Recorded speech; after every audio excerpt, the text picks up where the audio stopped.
ಭಗವಂತನೇ ಬಂದ್ರು ಬೆಂಗಳೂರು ಟ್ರಾಫಿಕ್ ಕಡಿಮೆ ಮಾಡೋಕ್ಕಾಗಲ್ಲ ಅಂತ ಡಿಸಿಎಂ ಡಿಕೆ ಶಿವಕುಮಾರ್ ಹೇಳಿಕೆ ಕೊಟ್ಟಿದ್ದಾರೆ. ನಮ್ಮ ರಸ್ತೆ 2025ರ ಕಾರ್ಯಕ್ರಮದಲ್ಲಿ ಮಾತನಾಡಿದಂತಹ ಅವರು ಇನ್ನೂ 3-4 ವರ್ಷ ಬೆಂಗಳೂರಿನಲ್ಲಿ ಟ್ರಾಫಿಕ್ ಕಿರಿಕಿರಿ ತಪ್ಪಿಸೋಕೆ ಆಗಲ್ಲ ಅಂತ ಹೇಳಿದರು. Within 1 year, 2 year, 3 year ಈ ಬೆಂಗಳೂರಿನ ಮೇಲ್ಗಡೆ ಇರುವಂತ ಭಗವಂತ ಕೆಳಗಡೆ ನಡೆದಾಡಿದ್ರು ಏನು ಮಾಡಲಿಕ್ಕೆ ಸಾಧ್ಯ. Within 1 year, 2 year, 3 year ಈ ಬೆಂಗಳೂರಿನ ಮೇಲ್ಗಡೆ ಇರುವಂತ ಭಗವಂತ ಕೆಳಗಡೆ ನಡೆದಾಡಿದ್ರು ಏನು ಮಾಡಲಿಕ್ಕೆ ಸಾಧ್ಯ ಅಂತ ಕಷ್ಟ ಇದೆ. We have to plan properly. ಯೋಜನೆಯನ್ನು ಸರಿಯಾಗಿ ಮಾಡಬೇಕು. ಮುಂದೊಂದು ದಿನಗಳಲ್ಲಿ ಸರಿಯಾದ ರೀತಿಯ ಒಂದು ರೂಪರೇಷೆಗಳನ್ನು ಕೊಡಬೇಕು ಅನ್ನೋ ದೃಷ್ಟಿಯಿಂದ ಈ ಪ್ರಯತ್ನ ಮಾಡ್ತಾ ಇದ್ದೀವಿ. ನಾನೀಗಾಗಲೇ ಸುರಂಗ ರಸ್ತೆ ನಾನು ಟನಲ್ನ ಪ್ರಾರಂಭದಿಂದನೂ ನಾನು ಇದ್ರ ಬಗ್ಗೆ ಮಾತಾಡ್ತಾ ಇದ್ದೀನಿ. ಇನ್ನ ಟೆಂಡರ್ ಕರೀಕಾಗಿಲ್ಲ. Because the lot of technical issues, lot of land acquisition issues, financial issues ಇವೆಲ್ಲ ಕೂಡ ಇದೆ. ಡಬಲ್ ಡೆಕ್ಕರ್ 40 ಕಿಲೋಮೀಟರ್ ಮಾಡಬೇಕು ಅಂತ ಮಾಡಿದ್ವಿ. ವಿದಿನ್ 1 ದೇವರೇ ಬಂದರೂ ಬೆಂಗಳೂರು ಟ್ರಾಫಿಕ್ ಕಡಿಮೆ ಮಾಡೋಕ್ಕಾಗಲ್ಲ ಎಂದಿದ್ದ ಡಿಕೆ ಶಿವಕುಮಾರ್ ಹೇಳಿಕೆಗೆ ಬಿವೈ ವಿಜಯೇಂದ್ರ ತಿರುಗೇಟನ್ನು ಕೊಟ್ಟಿದ್ದಾರೆ. ಬೆಂಗಳೂರಿನಲ್ಲಿ ಮಾತನಾಡಿರುವಂತಹ ಅವರು ಇನ್ನು 3-4 ವರ್ಷವಾದರೂ ಟ್ರಾಫಿಕ್ ತಪ್ಪಿಸೋಕೆ ಆಗಲ್ಲ ಅಂತ ಡಿಕೆಶಿ ಅವರು ಹೇಳಿದ್ದಾರೆ. ಇವರ ಯೋಗ್ಯತೆಗೆ ಒಂದು ಗುಂಡಿ ಮುಚ್ಚೋಕ್ಕಾಗಿಲ್ಲ. ಬೆಂಗಳೂರನ್ನ ಸಿಂಗಾಪುರ ಮಾಡ್ತೀನಿ ಅಂತ ಅಧಿಕಾರಕ್ಕೆ ಬಂದ್ರು, ಆದ್ರೆ ಗುಂಡಿ ಮುಚ್ಚೋಕ್ಕಾಗ್ತಿಲ್ಲ. ಇವರೆಲ್ಲ ಟನಲ್ ರಸ್ತೆ ಬಗ್ಗೆ ಮಾತನಾಡ್ತಾರೆ ಅಂತ ಕಿಡಿಕಾರಿದ್ರು. ಇನ್ನು ಇದೇ ವಿಚಾರವಾಗಿ ವಿಪಕ್ಷ ನಾಯಕ ಆರ್ ಅಶೋಕ್ ಕೂಡ ರಿಯಾಕ್ಷನ್ ಕೊಟ್ಟರು. ಇನ್ನೂ 2-3 ವರ್ಷಗಳು ಕಳೆದ್ರೂ ಸಹ ಆ ಭಗವಂತನೇ ಭೂಮಿಗೆ ಅವತರಿಸಿ ಬಂದರೂ ಸಹ ಈ ಬೆಂಗಳೂರನ್ನು ಉದ್ಧಾರ ಮಾಡೋದಕ್ಕಾಗೋದಿಲ್ಲ. ಈ ಮಾತನ್ನು ಸ್ವತಃ ಡಿ ಕೆ ಶಿವಕುಮಾರ್ ಅವರು ನಾನು ಹೇಳಿರ್ತಕ್ಕಂಥದ್ದು. ಯಾವ ಡಿ ಕೆ ಶಿವಕುಮಾರ್ ಅವರು ಅಥವಾ ಕಾಂಗ್ರೆಸ್ ಪಕ್ಷದವರು ಬೆಂಗಳೂರನ್ನು ಸಿಂಗಾಪುರ್ ಮಾಡ್ತೇವೆ ಅಂತೇಳಿ ಇವತ್ತು ಅಧಿಕಾರಕ್ಕೆ ಬಂದಿದ್ದಾರೆ, ರಾಜ್ಯದಲ್ಲಿ ಅಭಿವೃದ್ಧಿ ಕೆಲಸ ಮಾಡ್ತೇವೆ ಅಂದ್ಕೊಂಡು ಇವತ್ತು ಅಧಿಕಾರಕ್ಕೆ ಬಂದಿದ್ದಾರೆ ಅಂಥ ಸಚಿವರ ಬಾಯಲ್ಲಿ ಬಂದಿರತಕ್ಕಂಥ ಮಾತು. ಇವತ್ತು ಕಾಂಗ್ರೆಸ್ ಸರ್ಕಾರ ಯೋಗ್ಯತೆಗೆ ಬೆಂಗಳೂರು ಮಹಾನಗರದಲ್ಲಿ ಒಂದು ಗುಂಡಿ ಮುಚ್ಚೋದಕ್ಕೆ ಸಾಧ್ಯ ಆಗ್ತಾ ಇಲ್ಲ. ಟನಲ್ ರೋಡ್ ಬಗ್ಗೆ ಮಾತನಾಡ್ತಾ ಇದ್ದಾರೆ. ಬೆಂಗಳೂರಲ್ಲಿ ಯಾವುದೋ ಒಂದು ಅಭಿವೃದ್ಧಿ ಕೆಲಸ ಆಗ್ತಾ ಇಲ್ಲ. ಶಾಸಕರ ಕ್ಷೇತ್ರ ಅಭಿವೃದ್ಧಿಗೆ ಹಣ ಕೊಡ್ತಾ ಇಲ್ಲ. ಇವರು ಬೆಂಗಳೂರು ಬಗ್ಗೆ, ರಾಜ್ಯದ ಅಭಿವೃದ್ಧಿ ಬಗ್ಗೆ ಮಾತನಾಡ್ತಾ ಇದ್ದಾರೆ. ಇದು ದುರಂತ. ಇನ್ನೂ ಬೆಂಗಳೂರಿನ ಬ್ರ್ಯಾಂಡ್ ಬೆಂಗಳೂರು ಮಾಡ್ತೀರಿ, ಸಿಂಗಾಪುರ ಮಾಡ್ತೀರಿ, ಈ ಹೇಳಿಕೆಗಳನ್ನು ಡಿ ಕೆ ಶಿವಕುಮಾರ್ ಅವರು ಕೊಟ್ಟಿದ್ರು. ಬ್ರ್ಯಾಂಡ್ ಬೆಂಗಳೂರು ಮಾಡ್ತೀರಿ ಅಂದರೆ BJP ಅವರು ಬೆಂಗಳೂರನ್ನು ಹಾಳು ಮಾಡಿದ್ದಾರೆ, ನಾವು ಬ್ರ್ಯಾಂಡ್ ಬೆಂಗಳೂರು ಮಾಡ್ತೀರಿ. ಕಸ BJP ಅವರಿದ್ದ ಕಸ ರಸ್ತೆಯಲ್ಲಿ ಬೀಳ್ತಾ ಇತ್ತು, ಅದನ್ನು ನಾವು ಇಮಿಡಿಯೇಟಾಗಿ ಸರಿ ಮಾಡ್ತೀರಿ. ವೋಟ್ಗೋಸ್ಕರ ಏನೇನು ನಾಟಕ ಆಡಬೇಕೋ ಅಷ್ಟು ನಾಟಕವನ್ನು ಈ ಕಾಂಗ್ರೆಸ್ ಅವರು ಆಡಿದ್ದಾರೆ. ಕಸದ ರಾಶಿ ರಸ್ತೆಯಲ್ಲ, ಮನೆ ಒಳಗೆ ಬಂದ್ಬಿಟ್ಟೈತಿ ಕಸದ ರಾಶಿ ಕಾಂಗ್ರೆಸ್ ಬಂದ ಮೇಲೆ. ಬೆಂಗಳೂರಿನ ಚಾಮುಂಡಿ ಬೆಟ್ಟಕ್ಕೆ ರೆಬಲ್ ನಾಯಕ ಶಾಸಕ ಬಸನಗೌಡ ಪಾಟೀಲ್ ಯತ್ನಾಳ್ ಭೇಟಿ ನೀಡಿ ತಾಯಿ ಚಾಮುಂಡೇಶ್ವರಿಗೆ ವಿಶೇಷ ಪೂಜೆ ಸಲ್ಲಿಸಿದರು. ಇದೇ ವೇಳೆ ತಮ್ಮ ಒಡೆತನದ ಸಿದ್ದೇಶ್ವರ ಸಕ್ಕರೆ ಕಾರ್ಖಾನೆ ನಡೆಸಲು ಪೊಲ್ಯೂಷನ್ ಕಂಟ್ರೋಲ್ ಬೋರ್ಡ್ನಿಂದ ಗ್ರೀನ್ ಸಿಗ್ನಲ್ ಸಿಕ್ಕಿರುವುದಕ್ಕೆ ಸರ್ಕಾರಿ ಕಾರ್ಖಾನೆಯ ದಾಖಲೆ ಇಟ್ಟು ಪೂಜೆ ಮಾಡಿಸಿದ್ದಾರೆ. ಇನ್ನು ಇದೇ ವೇಳೆ ವಿಜಯೇಂದ್ರ ಅಭಿಮಾನಿಗಳು ಜೈ ವಿಜಯೇಂದ್ರ, ಜೈ BSY ಅಂತ ಘೋಷಣೆ ಕೂಗಿದ್ದಾರೆ.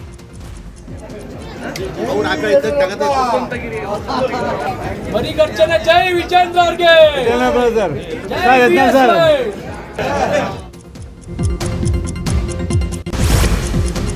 ಬಿಜೆಪಿ ರೆಬೆಲ್ಸ್ ಟೀಮ್ನ ಭಿನ್ನಮತ ಶಮನ ಆಗುವ ಲಕ್ಷಣಗಳು ಕಾಣಿಸುತ್ತಿದ್ದು, ಬಿಜೆಪಿಯ ರಾಜ್ಯಾಧ್ಯಕ್ಷ ಸ್ಥಾನಕ್ಕೆ ರೆಬೆಲ್ಸ್ ಟೀಮ್ ತಮ್ಮ ಅಭ್ಯರ್ಥಿಯನ್ನ ಕಣಕ್ಕಿಳಿಸುವ ನಿರ್ಧಾರವನ್ನ ಮಾಡಿತ್ತು.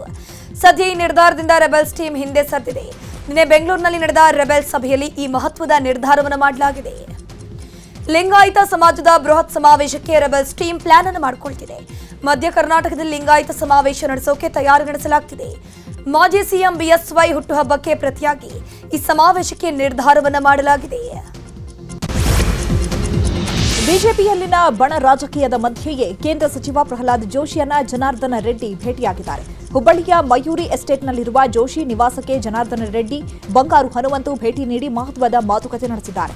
ಇನ್ನು ಇದೇ ವೇಳೆ ಸೇಡಂ ಮಾಜಿ ಶಾಸಕ ರಾಜ್ಕುಮಾರ್ ಪಾಟೀಲ್ ತೇಲ್ಕೂರು ಕೂಡ ಭೇಟಿಯಾಗಿ ಕೆಲ ಹೊತ್ತು ಮಾತುಕತೆ ನಡೆಸಿ ವಾಪಸ್ಸಾಗಿದ್ದಾರೆ. ರಾಮನಗರ ಮೆಡಿಕಲ್ ಕಾಲೇಜು ವಿಚಾರವಾಗಿ ಮಾತನಾಡಿದ ಸಂಸದ ಮಂಜುನಾಥ್, ರಾಜ್ಯ ಸರ್ಕಾರದ ವಿರುದ್ಧ ಕಿಡಿಕಾರಿದ್ರು. ರಾಜ್ಯದ ಶಿಕ್ಷಣ, ಅರಣ್ಯ ಸೇರಿದಂತೆ ಎಲ್ಲ ಇಲಾಖೆಗಳಲ್ಲಿ 45% ಸಿಬ್ಬಂದಿಗಳ ಕೊರತೆ ಇದ್ದು ಹುದ್ದೆಗಳು ಖಾಲಿ ಇವೆ. ಇನ್ನು ಆಸ್ಪತ್ರೆಗಳಿಗೆ ವೈದ್ಯರು, ಜಿಲ್ಲಾಸ್ಪತ್ರೆಗೆ ವೈದ್ಯರು, ನರ್ಸ್, ಟೆಕ್ನಿಷಿಯನ್ಗಳೇ ಇಲ್ಲ. ಹೀಗಿರುವಾಗ ಜಿಲ್ಲೆಯಲ್ಲಿ ಮೆಡಿಕಲ್ ಕಾಲೇಜು ಮಾಡೋಕೆ ಹೇಗೆ ಸಾಧ್ಯ ಅಂತ ಸರ್ಕಾರದ ವಿರುದ್ಧ ಕಿಡಿಕಾರಿದ್ರು. Education is totally a state subject, ಗೊತ್ತಾಯ್ತಾ? ಫಸ್ಟ್ ಆಫ್ ಆಲ್ ಇರೋ ಮೆಡಿಕಲ್ ಕಾಲೇಜಲ್ಲೇ ಡಾಕ್ಟ್ರ್ ಇಲ್ಲ, ನರ್ಸ್ ಇಲ್ಲ, ಟೆಕ್ನಿಷಿಯನ್ ಇಲ್ಲ. ಫಸ್ಟು ಅದೇ ಹೇಳೋದು, ಫಸ್ಟು ನೀವು ಇರೋ ಕಾಲೇಜಿಗೆ ರಾಮನಗರ ಡಿಸ್ಟ್ರಿಕ್ಟ್ ಹಾಸ್ಪಿಟ್ಲ್ ಇಲ್ಲೇ ಡಾಕ್ಟ್ರುಗಳಿಲ್ಲ, ನರ್ಸ್ಗಳಿಲ್ಲ, ಟೆಕ್ನಿಷಿಯನ್ ಇಲ್ಲ. ಫಸ್ಟು ಇರೋದನ್ನ ನಾವು ನೆರವು ಮಾಡಬೇಕು. ಡಾಕ್ಟ್ರ್ ಇಲ್ಲ, ನರ್ಸ್ ಇಲ್ಲ, ಸಿಬ್ಬಂದಿಗಳಿಲ್ಲ. ಇವತ್ತು 45% ಸಿಬ್ಬಂದಿಗಳ ಕೊರತೆ ಇದೆ.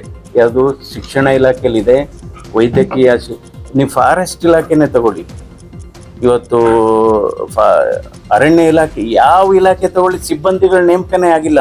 ಮೆಡಿಕಲ್ ನಿತಿನ್ ಗಡ್ಕರಿ ಪ್ರಧಾನಿ ಆಗ್ತಾರೆ ಎಂಬ ಸಚಿವ ಸಂತೋಷ್ ಲಾಡ್ ಹೇಳಿಕೆಯನ್ನ ಕೇಂದ್ರ ಸಚಿವ ಪ್ರಹ್ಲಾದ್ ಜೋಶಿ ತೀವ್ರವಾಗಿ ಖಂಡಿಸಿದ್ದಾರೆ. ರಾಹುಲ್ ಗಾಂಧಿಯಂತೆ ಸಂತೋಷ್ ಲಾಡ್ ಚೈಲ್ಡಿಶ್ ಆಗಿ ಮಾತನಾಡೋದು ಬಿಡ್ಲಿ ಅಂತ ಟೀಕಿಸಿದ್ದು, ಮಾರ್ಚ್ ನಂತರ ಸಂಪುಟ ವಿಸ್ತರಣೆ ಮಾಡಿ ಹೊಸಬರನ್ನ ಸೇರಿಸಿಕೊಳ್ಳುವ ಸುದ್ದಿ ಇದೆ.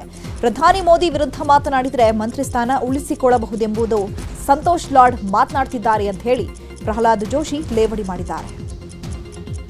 ಅಂದ್ರೆ ಈ ರೀತಿ ನಾ ಹೇಳೋದು ಆ್ಯಸ್ ಅ ಫ್ರೆಂಡ್ ಸಂತೋಷ್ ಲಾಡಲ್ಲಿ ನೀವು ಬಾಲಿಶವಾಗಿ ಮಾತಾಡಬೇಡ್ರಿ. ಇದು ನಿಮ್ಮ ಒಂದು ಉಳಿದದ್ದೇನು ರಿಯಾಕ್ಷನ್ ಕೊಡ್ಲಿಕ್ಕೆ ಅದ್ರೊಳಗೆ ಏನು ಅರ್ಥನೇ ಇಲ್ಲ. ನೋಡ್ರಿ, ನಾನು ವೈರತ್ವ ಯಾರ ಜೊತೆಗೂ ಮಾಡಲ್ಲ, ಬೈ ನೇಚರ್ ನೀವು ನೋಡ್ತಿರಲ್ಲ, ನಾ ಯಾರ ಜೊತೆಗೆ ಮಾಡಲ್ಲ. ಆದರೆ ಅವರು ಇಷ್ಟು ಬಾಲಿಶವಾಗಿ ಮಾತಾಡಿ ಕೋರ್ಸ್ ಅದರಿಂದ ಅವ್ರು ಮಂತ್ರಿ ಸ್ಥಾನ ಉಳಿತಿದ್ದಾರೆ. ಯಾಕಂದ್ರೆ ಈಗ ನೀವು ಹೇಳಿದ್ರಲ್ಲ ರೀಶಫಲ್ದಾಗ ಕೆಲವ್ರು ಹೋಗ್ತಾರಂತ, ಅದಕ್ಕೆ ಅವರು ಉಳಿಸ್ಕೋಬೇಕಂತ ಇಷ್ಟು ಮಾತಾಡ್ತಾ ಇದ್ದಾರೆ ಅಷ್ಟೇ. ಡಿಸಿಎಂ ಡಿಕೆ ಶಿವಕುಮಾರ್ ವಿರುದ್ಧ ತನಿಖಾ ಸಂಸ್ಥೆಗಳಿಗೆ ಶಾಸಕ ಮುನಿರತ್ನ ದೂರನ್ನು ಕೊಟ್ಟಿದ್ದಾರೆ. ನಗರಾಭಿವೃದ್ಧಿ ಸಚಿವರಾಗಿರುವ ಡಿಕೆ ಶಿವಕುಮಾರ್ ಬೆಂಗಳೂರು ಅಭಿವೃದ್ಧಿಯಲ್ಲಿ 2,000 ಕೋಟಿ ಭ್ರಷ್ಟಾಚಾರ ಎಸಗಿದ್ದಾರೆ ಅಂತ ಆರೋಪಿಸಿ ಸಿಬಿಐ, ಲೋಕಾಯುಕ್ತ, ಇಡಿ ತನಿಖಾ ಸಂಸ್ಥೆಗಳಿಗೆ ದೂರನ್ನು ಕೊಟ್ಟರು. ಅಲ್ಲದೆ ಬೆಂಗಳೂರು ಯೋಜನೆ ಟೆಂಡರ್ಗಳನ್ನು ಆಂಧ್ರ, ತೆಲಂಗಾಣದ ಸಿಎಂಗಳ ಸಂಬಂಧಿಕರಿಗೆ ನೀಡುತ್ತಿದ್ದಾರೆ ಅಂತ ಆರೋಪಿಸಿದ್ದು, ರಾಜ್ಯದ ಗುತ್ತಿಗೆದಾರರು ಟೆಂಡರ್ಗೆ ಬಾರದಂತೆ ಬೆದರಿಕೆ ಹಾಕಿರುವುದಾಗಿ ಗಂಭೀರ ಆರೋಪವನ್ನು ಮಾಡಿದ್ರು. ಜನರ ತೆರಿಗೆ ಹಣವು ಭ್ರಷ್ಟರ ಪಾಲಾಗದಂತೆ ತಡೆಯುವಂತೆ ತನಿಖಾ ಸಂಸ್ಥೆಗಳಿಗೆ ಡಿಕೆಶಿ ವಿರುದ್ಧ ಶಾಸಕ ಮುನಿರತ್ನ ದೂರನ್ನು ಕೊಟ್ಟರು.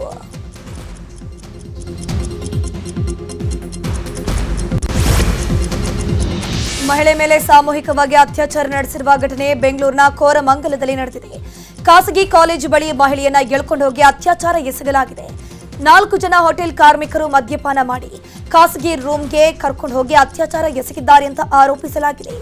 ಸದ್ಯ ಅತ್ಯಾಚಾರದ ಬಳಿಕ ಮಹಿಳೆ 112ಗೆ ಕರೆ ಮಾಡಿ ಮಾಹಿತಿಯನ್ನು ಕೊಟ್ಟಿದ್ದು, ಮಹಿಳೆಯನ್ನ ಸೇಂಟ್ ಜಾನ್ಸ್ ಆಸ್ಪತ್ರೆಗೆ ಅಡ್ಮಿಟ್ ಮಾಡಲಾಗಿದೆ. ಇನ್ನು ಗ್ಯಾಂಗ್ ರೇಪ್ ನಡೆಸಿದ 4 ಆರೋಪಿಗಳನ್ನ ಪೊಲೀಸರು ಅರೆಸ್ಟ್ ಮಾಡಿದ್ದಾರೆ.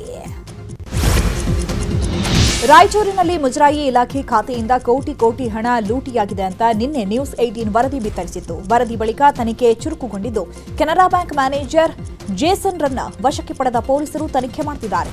A1 ಆರೋಪಿ ಯಲ್ಲಪ್ಪನಿಗಾಗಿ ಪೊಲೀಸರು ಬಲೆ ಬೀಸಿದ್ದಾರೆ. ಮೈಸೂರಿನ ಚಾಮುಂಡಿ ಬೆಟ್ಟದಲ್ಲಿ ಆಕಸ್ಮಿಕ ಬೆಂಕಿ ತಗುಲಿ ಗಿಡ ಮರಗಳು ಸುಟ್ಟು ಕರಕಲಾಗಿವೆ. ಉತ್ತನಹಳ್ಳಿಗೆ ಹೋಗುವ ರಸ್ತೆಯಲ್ಲಿ ಬೆಂಕಿ ಕಾಣಿಸಿಕೊಂಡಿದ್ದು, ಸ್ಥಳಕ್ಕೆ ಅಗ್ನಿಶಾಮಕ ತಂಡ ಆಗಮಿಸಿ ಈ ಬೆಂಕಿಯನ್ನು ನಂದಿಸೋಕೆ ಹರಸಾಹಸ ಪಟ್ಟಿತ್ತು.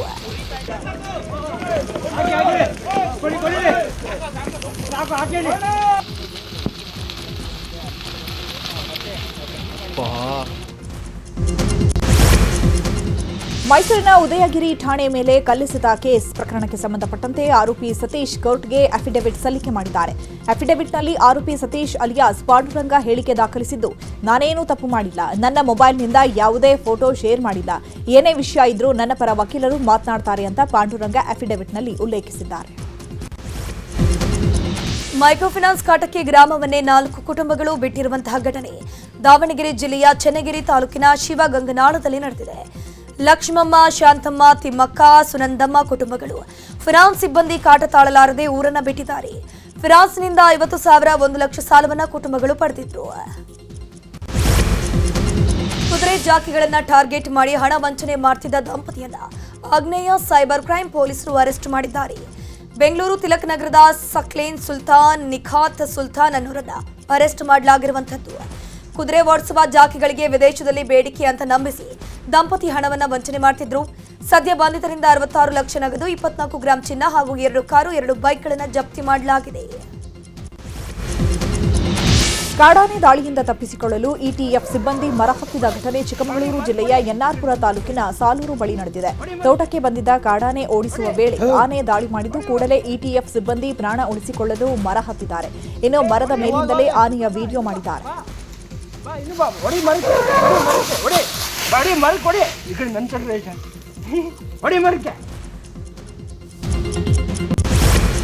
ಸರ್ಕಾರಿ ಶಾಲಾ ಕಾಲೇಜುಗಳಿಗೆ ಅನುದಾನ ನೀಡುವಂತೆ ಆಗ್ರಹಿಸಿ ಚಿತ್ರದುರ್ಗದಲ್ಲಿ ಕರುನಾಡ ವಿಜಯ ಸೇನೆ ಕಾರ್ಯಕರ್ತರು ಪ್ರತಿಭಟನೆ ನಡೆಸಿದ್ದಾರೆ. ಎಲ್ಲಾ ಶಾಸಕರಿಗೆ ಪತ್ರ ಬರೆದು ಪೋಸ್ಟ್ ಮಾಡಿ ವಿಭಿನ್ನವಾಗಿ ಪ್ರತಿಭಟನೆ ಮಾಡಿದ್ದಾರೆ. ವಿದ್ಯುತ್ ಶಾರ್ಟ್ ಸರ್ಕ್ಯೂಟ್ನಿಂದಾಗಿ ಮನೆಗೆ ಬೆಂಕಿ ತಗುಲಿದೆ. ಮನೆಯಲ್ಲಿದ್ದ ವಸ್ತುಗಳು ಸುಟ್ಟು ಕರಕಲಾಗಿರುವಂತಹ ಘಟನೆ ಹಾಸನ ಜಿಲ್ಲೆಯ ದೇವಿಹಳ್ಳಿ ಗ್ರಾಮದಲ್ಲಿ ನಡೆದಿದೆ. ರೈತ ದಿನೇಶ್ ಅನ್ನೋರಿಗೆ ಸೇರಿದ ಮನೆಯಾಗಿದ್ದು, ಮನೆಯ ಮೇಲೆ ಹಾದು ಹೋಗಿದ್ದ ವಿದ್ಯುತ್ ತಂತಿಯಲ್ಲಿ ಉಂಟಾದಂತಹ ಶಾರ್ಟ್ ಸರ್ಕ್ಯೂಟ್ನಿಂದಾಗಿ ಮನೆಯಲ್ಲಿ ಬೆಂಕಿ ಹೊತ್ಕೊಂಡಿದೆ. ಸದ್ಯ ಮನೆಯಲ್ಲಿದ್ದ ವಸ್ತುಗಳು ಸುಟ್ಟು ಕರಕಲಾಗಿದ್ದು, ಸ್ಥಳಕ್ಕೆ ಅಗ್ನಿಶಾಮಕ ತಂಡ ಆಗಮಿಸಿ ಬೆಂಕಿ ನಂದಿಸುವ ಕಾರ್ಯವನ್ನ ಮಾಡಿತು.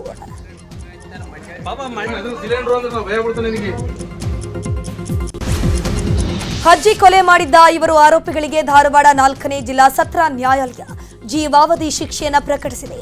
ಕಳೆದ 2016ರಲ್ಲಿ ಗಂಗಮ್ಮ ಕದಂ ಎಂಬ ಅಜ್ಜಿಯ ಜೊತೆ ಕಸ ಹಾಕುವ ವಿಚಾರಕ್ಕೆ ಗಲಾಟೆಯಾಗಿತ್ತು. ಗಲಾಟೆ ಬಳಿಕ ಅಜ್ಜಿಯ ಮೇಲೆ ಮಚ್ಚಿನಿಂದ ಹಲ್ಲೆ ಮಾಡಿ 5 ಆರೋಪಿಗಳು ಕೊಲೆ ಮಾಡಿಸಿದ್ರು. ಸದ್ಯ 5 ಆರೋಪಿಗಳಾದ ಮಂಜುನಾಥ್ ಕದಂ, ಬಸವರಾಜ್ ಕದಂ, ಯಲ್ಲಪ್ಪ ಕದಂ, ಲಲಿತಾ ಕದಂ ಹಾಗೂ ಕಮಲಾ ಕದಂಗೆ ಧಾರವಾಡ ಕೋರ್ಟ್ ಜೀವಾವಧಿ ಶಿಕ್ಷೆಯನ್ನು ವಿಧಿಸಿದೆ. ರಾಜ್ಯದಲ್ಲಿ ಬಾಣಂತಿಯರ ಸರಣಿ ಸಾವಿನಿಂದ ಆರೋಗ್ಯ ಇಲಾಖೆ ಎಚ್ಚೆತ್ತುಕೊಂಡಿದ್ದು ಕೇಂದ್ರಕ್ಕೆ ಪತ್ರ ಬರೆದಿದೆ. ನೆರೆ ರಾಜ್ಯಗಳಿಂದ ಪೂರೈಸಲಾಗುವ 9 ಇಂಜೆಕ್ಷನ್ಗಳು ಲ್ಯಾಬ್ ಪರೀಕ್ಷೆಯಲ್ಲಿ ವಿಫಲಗೊಂಡಿದ್ದು ಜೀವಕ್ಕೆ ಹಾನಿ ಮಾಡುವ ಸಾಧ್ಯತೆ ಇದೆ ಅಂತ ಉಲ್ಲೇಖಿಸಿದ್ದಾರೆ.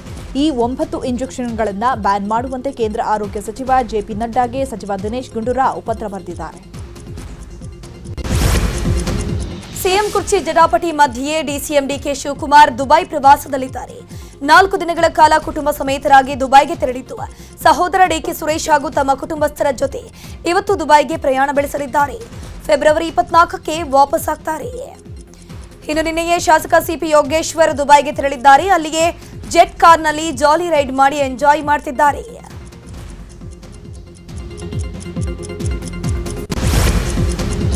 ಹುಬ್ಬಳ್ಳಿಯ ಗಾಳಿಪಟ ಉತ್ಸವದಲ್ಲಿ ಕೇಂದ್ರ ಸಚಿವ ಪ್ರಹ್ಲಾದ್ ಜೋಶಿ ಹಾಡು ಹಾಡಿ ಜನರನ್ನ ರಂಜಿಸಿದ್ದಾರೆ. ಖ್ಯಾತ ಗಾಯಕ ಕೈಲಾಶ್ ಖೇರ್ ಜೊತೆ ಕೆಡಿ ಚಿತ್ರದ ಶಿವನೇ ನಿನ್ನ ಆಟ ಬಲ್ಲವರು ಯಾರ್ಯಾರು ಹಾಡನ್ನ ಹಾಡಿದ್ದಾರೆ.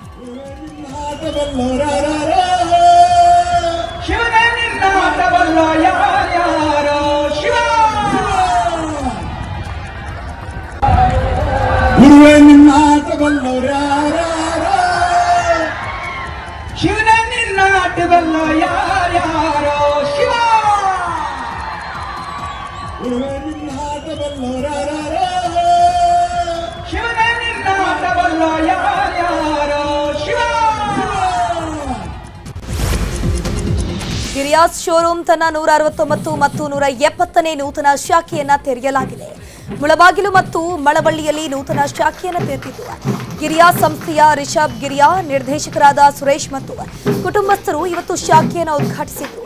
ಇಂದಿನಿಂದ 3 ದಿನಗಳ ಕಾಲ ಗ್ರಾಹಕರಿಗೆ ಮೆಗಾ ಆಫರ್ ನೀಡಿದ್ದು ಗ್ರಾಹಕರು ಹೆಚ್ಚಿನ ಸಂಖ್ಯೆಯಲ್ಲಿ ಭೇಟಿ ನೀಡಿ ಸದುಪಯೋಗ ಪಡಿಸಿಕೊಳ್ಳುವಂತೆ ಕೋರಲಾಗಿದೆ.